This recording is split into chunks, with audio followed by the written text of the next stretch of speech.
All right, yemo bibia kwaba ba bia go bia say ya nopa say ya wia say ya numere yemo wache yemo waha yemo adwo aha. Good morning, good afternoon, good evening. Yemo aba bedru Adako Jachie aha ana krobie kumase Asante kodoko eye omo training na project egusu a ekoso ewo ahase. Project no eye project a ebe bua kotoko team no ebe bua Asantehene because your summer Asantehene what did they make and say aha and so ubedru aha say ya project no eguso your friend King's project na King's project no a project a jewra otumfo ose tutu e sha ase a oye project no e de amakrobia kumase Asante kodokotin e wanim sem se otumfo ose tutu a yewra ono ena kotokotim no me ne wo ka say of finance sisi a sika bia na say boson beson salary everything ono ana etua enso ede makrobia kumase Asante kodokotim no odi kan initiate ye say obeye astrotel ede makrobia kumase Asante kodoko ema pictures ene ade eba bonten already no na dwumadi no egusu a ekoso but hodi up kakra because of some decisions bia na omo pese omo make na bibia enso eye kama ewo honom na meni wo ka say new project egusu a ekoso na new project no meni wo ka say omo eye that project no the construction work no enso eye Brace Construction Limited omo ana edisa dwumadi do omo na bibia ehye omo nsa omo gusu a omo eye adwuma nti ohwa senior na grade da edua asase ne so ana uhu ewo honom no eye adwuma eso ani ana eye adwuma omo ahya ase bibia kire se omo ewie ne ye yane constructor oginamu edi nkomo na ni din ede Alhaji Salifu ono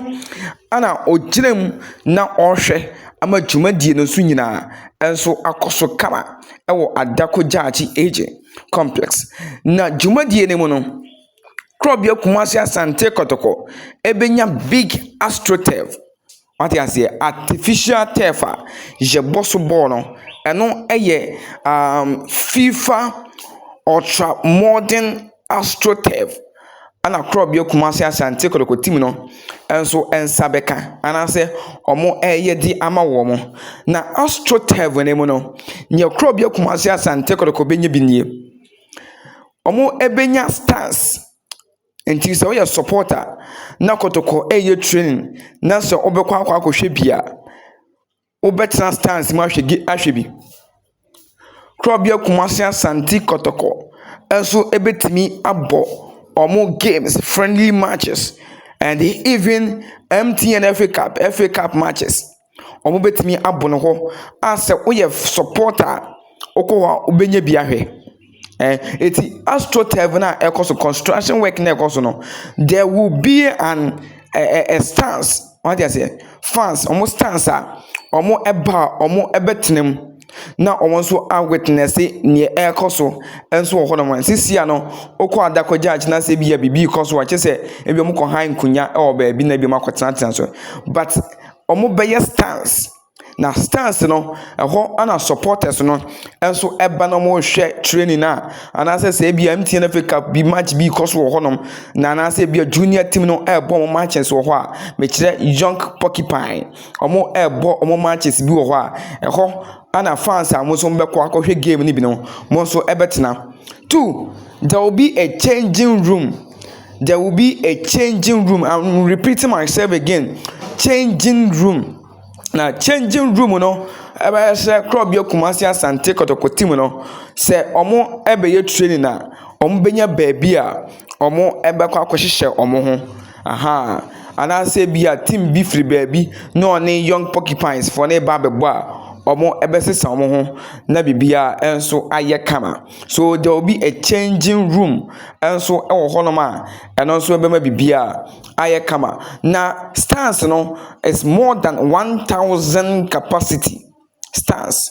ana mbɛyɛ de ama Krɔbea Kumase Asante Kotoko na wohwɛ ukodru Krɔbea Kumase Asante Kotoko training grounds wɔ nom AJ complex no wonim sɛ Krɔbea Kumase Asante Kotoko sisi omu training ɛwɔ soro hɔ nom the old pitch no ɛhɔ ana omu training wɔ hɔ nom ɛn ɛnso saa ana down no omu ayɛ the natural grass ɛno de ɛso paa no ana omu yɛ ho adwuma ɔhɔ no mene wo ka sɛ dwumadie no egusu a ɛnkyɛ koraa ɛhɔ ana Krɔbea Kumase Asante Kotoko ɛnso ɛbɛyɛ omu training na ne nkyɛn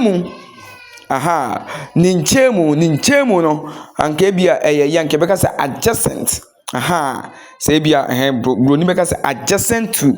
enti ne nkyɛn mu ɛhɔ a ana omu edua omo de ɛhɔ no ɛbɛyɛ natural grass and I said sorry artificial grass ye friend no astroturf no na ɛno no ɛyɛ original one bia enkomodidi a mene Alhaji Salifu a ɔyɛ constructor ɔda Brace Construction Limited ɔda no a ɔhwɛ ɛma dwumadie no ɛkɔ so no ne nkyerɛ mu no sɛ wei ɛnyɛ astroturf na wo so boa bia bɛ 2 years pɛ na asɛ ne bi da bi ɛyɛ afebɔ adwuma ana yewura ɔsɛe tutu nso egyina mu a ɔno nso ɛyɛ bibia kama nso ɛde ama Krɔbea Kumase Asante Kotoko team no na me no kasa sisi ya no team no egusu a ɔmo resume training a ɔmo ɛyɛ na ɔmo ɛyɛ no old pitch no so ɛnkyɛ na ɔmo aba down hɔ nom baabi a etwa gu no ɛho sɛ nkyɛn hɔ natural grass bi wɔ hɔ ɔmo yɛ ho adwuma yes na Adako Jachie project na ɛkɔ so no. It is sponsored by Ghana Gas. Sponsored by Ghana Gas. So Ghana Gas. And so ana eshemu more finance this sika omo pompi sika digum. Yewura yebi. Yewura onje musa ono so yebi. Or this can be ram ana Ghana Gas for no so this can ram na ehwe ama dwumadie no enso aye kama akoso ewo Adako Jachie a me no ka say construction work ne egusu a ekoso gidi enti enche kra na Krɔbea Kumase Asante Kotoko enso enya the biggest astroturf ewo Ghana has no will be the biggest because the one omo be measure near man one hwe a nema pi enso ebekom enso ho no akoso ewo honoma ama bebia enso ebeye kama na pitch na omo eye na nya pitch kokwase bia debi ana me ka cho say omo the original carpet original one ni be no the FIFA ultra modern standard what is it standard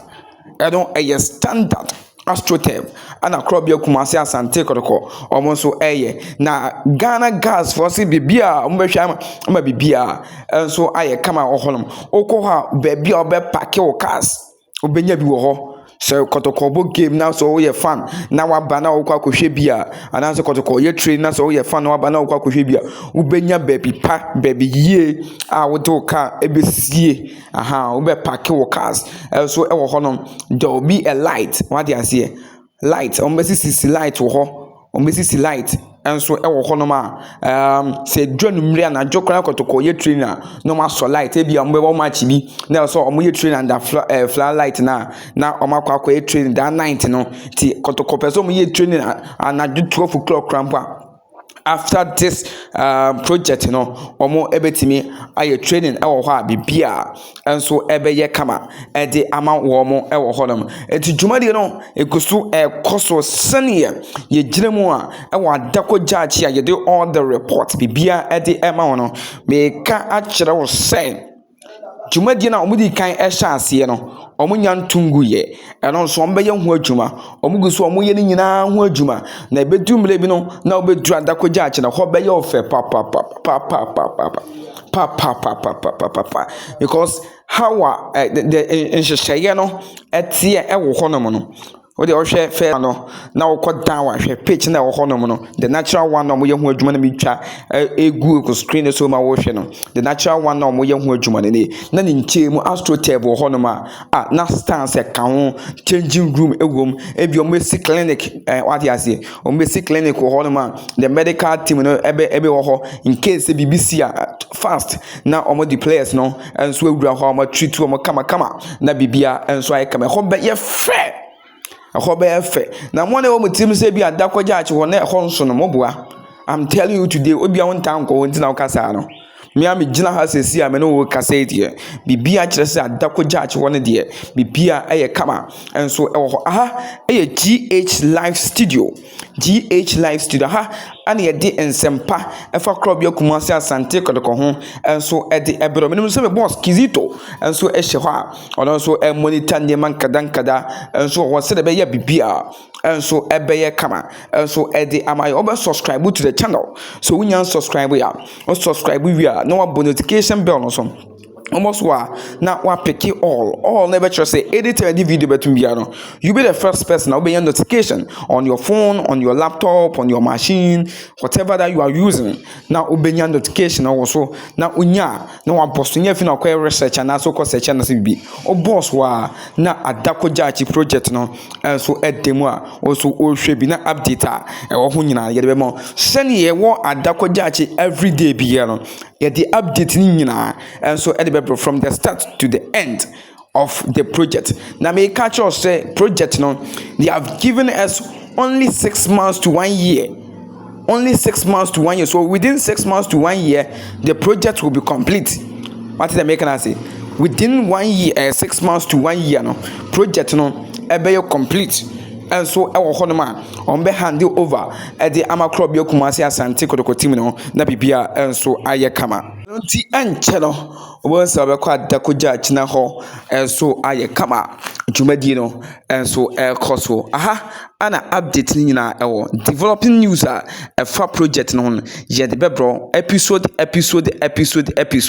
kopim se project no and so ebe complete and so ewo honom midin ede nana bakwa migration aha eye GH Live Studio with sir remnants for the fire ne eba na bibia enso aye kama eti dwumadi no egusu a ekoso e wa Adako Jachie kodoko enso training, all the training report, all the training update, players on your training, players on your training ni nyina aha ana onsa ebeka no na bibia enso aye kama esanso ebehia e wo channel YouTube.